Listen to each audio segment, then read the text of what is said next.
Assalamu alaikum, Кыргыз эли, Ош шаарынын тургундары, урматтуу Садыр Нуркожоевич, биздин президентибиз ушундай мүмкүнчүлүк берип, эл менен түз байланышка чыкканыңызга чоң рахмат.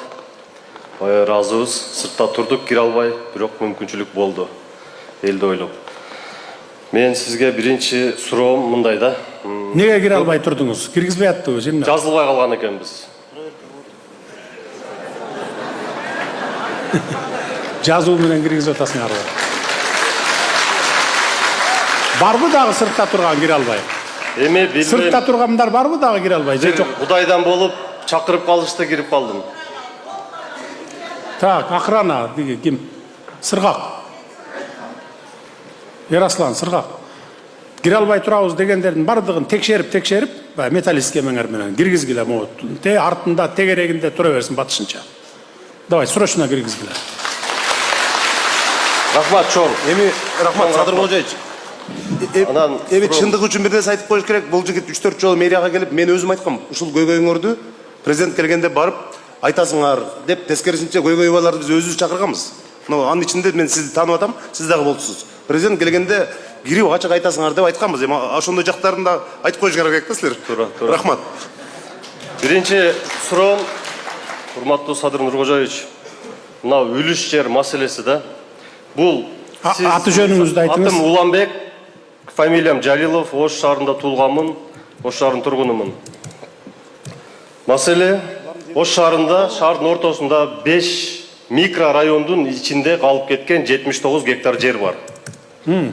Бул деген шаардын ичиндеги бүт коммуникацияга тиешеси бар жер. Бул жер бүгүнкү күндө талашта турат. Мына шаардыктар билет, Осмонов көчөсүнөн Темирязева көчөсүнө чыккан, Актилеке микрорайонуна барган Запныйдан 2 беттеги жер. Билесиздер да тургундар. Ушул жерге Москва шаарында жашап жана эмгектенесизби? Медициналык кызматтар керек, бирок алар сизге кымбат жана сапатсыз сезилет. Умбем клиникалар тармагы сиздерге өз кызматтарын сунуштайт. Бүгүнкү күндүн талабына жооп берген заманбап жабдыктар менен кесипкөй дарыгерлер сиздерди күтөт. Бизде сиз стоматолог, тиш дарылоонун бардык түрлөрү, уролог, невролог, лор, терапевт, хирург, окулист, педиатр, УЗИ жана башка дарыгерлердин кеңешин алып дарылануу мүмкүнчүлүгү бар. Умбем клиникалар тармагы бул жогорку сапаттагы медициналык жабдыктар менен камсыз болгон профессионал дарыгерлер. Сиздердин ыңгайлуулук үчүн Умбем клиникаларынын Москва шаары боюнча 3 медициналык борбору иштейт. Өзүңүзгө ыңгайлуу даректи тандап медициналык кызмат алсаңыз болот. Ушул ай ичи бизге келип төмөндөгү кызматтарга арзандатуу менен медициналык кызмат алыңыздар. Ден соолугуңузга кам көрүүнү эртеңкиге калтырбаңыз. Умбем клиник Москва.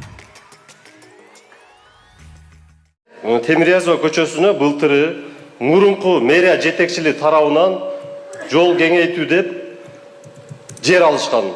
Жер алганда биз ошол жердин өкүлдөрү, элдери, жеке менчик үлүш жердин ээлери жер бергенбиз. Бирок ошонун бардыгын бизди ыраазы кылбай, мыйзамсыз тартып алып коюшту. Жолду салып коюшту. Ош шаарынын мурунку мэрия жетекчилиги. Ошо 70 гектардын канча жерине жол түшүп калды? Аны ошол өздөрү тиешелүү адистер билет. Ал жерде канча кишинин жери? Сиздики элеби же башка? 1300 адамдан ашык 10 сотиктен тийген 70 гектар жер 1300 адамга тиешелүү. Түшүнүктүү. Анда мындай кылышыбыз керек да, муну Жанар мырза. Жеке менчиктерди жөн эле тартып алып койгонго болбойт. Жеке менчик кол тийгиз өзү негизи. Мейли жер болобу, мүлк болобу, мал жан болобу. Анда бул канча жолго деген немеси түшүп калды экен, баягы. Канча гектарына жол түшүп калды экен, эсептеп чыккыла дагы компенсация кылып, булар менен баягы мировой менен, тынчтык келишими менен чечишиңиздер керек. Башка жерден жер берип, эгерде кимдерге эме болуп кала турган болсо, эгерде шаарда жер жок болсо, анда биз башка жакынкы айыл өкмөттөрдүн ФПС жеринен берсек да болот. Алмаштырып берсек болот да, өкмөттүн токтому менен чыгарып туруп.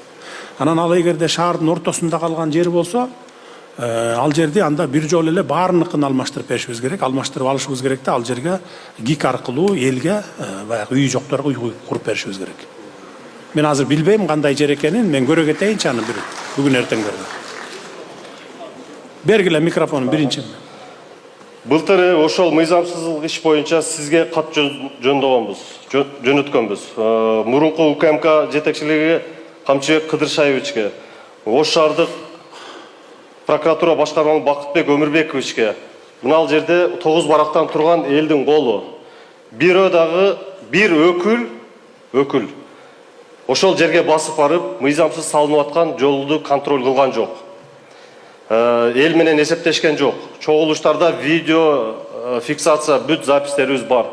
Ошону сизден сураныч. Мыйзам жолунда эл мүшелерин ыраазы кылып, биз элдер каршы эмеспиз, бере турганча жерди беребиз деп уже бердик, жол салынды. Былтыр сиз Терешкова мектепте ачылышка келгениңизде ошол мыйзамсыз жолдон алып өтүшкөн сизди. Мен өзүм жол тосуп чуркап чыкканга чыгайын деген да бир ойлорум келген эле, бирок ондой кылбадым. Мыйзам менен кетип бара жатабыз мына ушул эл өкүлдөрү. Ошол арыз бүгүнкү күнгө чейин каралбай турат. Сураныч биздин жер үлүш ээлерине суранган компенсациясын берип, жерди берели. Биз 20% эмес 50%тен ашык жерди берип атабыз. Ошонун мына жерде мэрия бекиткен трансформацияга постановление чыгарып коюшкан.